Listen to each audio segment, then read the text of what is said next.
কথায় কথায় কি ভুলে যাচ্ছেন কোথায় মোবাইল রাখছেন, কোথায় মানি পার্স রাখছেন বা কোথায় নিত্য প্রয়োজনীয় জিনিস রাখছেন? একেবারেই ভুলে যাচ্ছেন কি?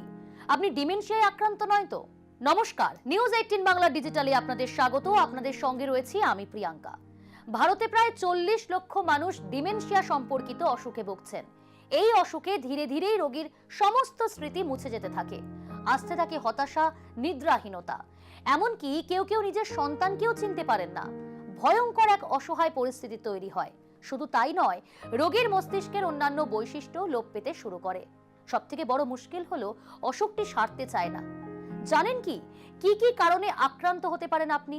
অ্যালজাইমার হলেই কি ডিমেনশিয়া হওয়ার সম্ভাবনা থাকে? মনে রাখতে হবে, অ্যালজাইমারই একমাত্র কারণ নয়। বেশি মদ্যপান, মস্তিষ্কে কোনো টিউমার কিংবা ব্রেনে রক্ত জমাট বাঁধলে, ভিটামিন B12 এর অভাব থাকলে, থাইরয়েড হরমোনের ভারসাম্যহীনতা রক্তে থাকলে, গ্লুকোজ কম থাকলে, কোনো নিউরো ডিসঅর্ডার থাকলে তা থেকেই কিন্তু ডিমেনশিয়া দেখা দিতে পারে। শরীরে কোনো ক্রনিক রোগ থাকলেও অল্প বয়সে ডিমেনশিয়ার লক্ষণ শুরু হয়ে যেতে পারে বা ডিমেনশিয়া হওয়ার সম্ভাবনা বেড়ে যেতে পারে। এক্ষেত্রে হার্টের রোগ, উচ্চ রক্তচাপ, ডায়াবেটিস, কোলেস্টেরল, থাইরয়েড সহ কোনো কোমরবিটি থাকলে আগেই সেগুলি নিয়ন্ত্রণ করা অত্যন্ত জরুরি। আবার বংশগতভাবেও ডিমেনশিয়া হতে পারে।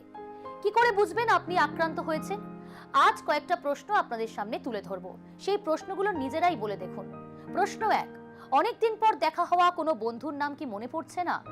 প্রশ্ন 2, সকালে কি খেয়েছেন সন্ধেবেলা ভুলে গিয়েছেন?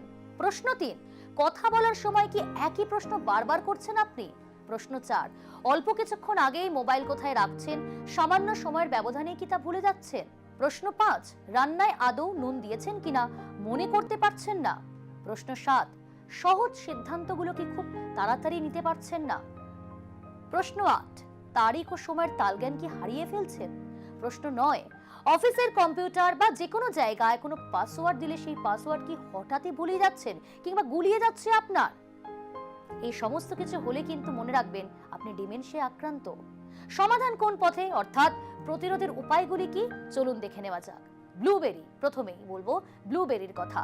বিশেষজ্ঞরা বলছেন বেশ কিছু সমীক্ষায় দেখা গিয়েছে ব্লুবেরি এমনই এক খাদ্যবস্তু যা ডিমেনশিয়া প্রতিরোধে সাহায্য করে। কারণ ব্লুবেরিতে থাকে প্রচুর পরিমাণে অ্যান্টিঅক্সিডেন্ট। অ্যান্টিঅক্সিডেন্ট মস্তিষ্কের স্বাভাবিক কার্যক্ষমতা বজায় রাখতে সাহায্য করে। এছাড়াও খেতে পারেন যে কোনো ধরনের শাক, পালং শাক, পার্সলে, এই ধরনের পাতায় থাকে প্রচুর পরিমাণে ভিটামিন আর অ্যান্টিঅক্সিডেন্ট। ফলে চট করে স্মৃতিভ্রংশ রোগ আক্রমণ করতে পারে না। হলুদ, কারকিউমিন নামে উপকারী উপাদান থাকে হলুদে। কারকিউমিন স্মৃতিভ্রংশ রোগ আটকাতে সাহায্য করে, তাই রান্নায় প্রতিদিন হলুদের ব্যবহার জরুরি। ভিটামিন A থাকে গাজর ও পালং শাকে।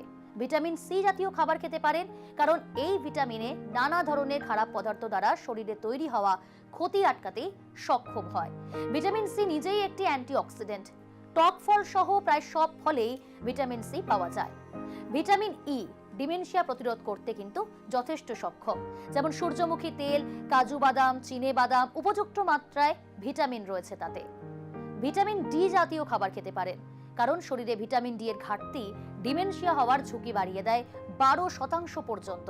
তাই প্রতিদিন ত্বকে অন্তত 10 মিনিট রোদ লাগাতে বলছেন বিশেষজ্ঞরা, কারণ সূর্যালোক পড়লে ত্বকেই ভিটামিন D সংশ্লেষ হয়।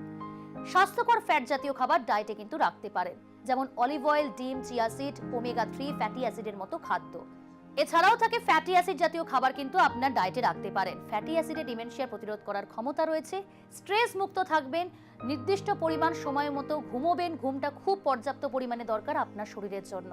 এই সমস্ত কিছু মানলেই কিন্তু আপনি ডিমেনশিয়া থেকে কিছুটা হলেও মুক্তি পাবেন। অবশ্যই রেগুলার যোগা করুন, ধ্যান করুন, বিনোদনমূলক কাজ করুন। মাথা ঠান্ডা রেখেও কাজ করলে ডিমেনশিয়া হওয়ার আশঙ্কাও কিন্তু অনেকটাই কমে যায়। এই ধরনের আরো অনেক ভিডিও দেখতে হলে নজর রাখুন নিউজ 18 বাংলার ডিজিটালে।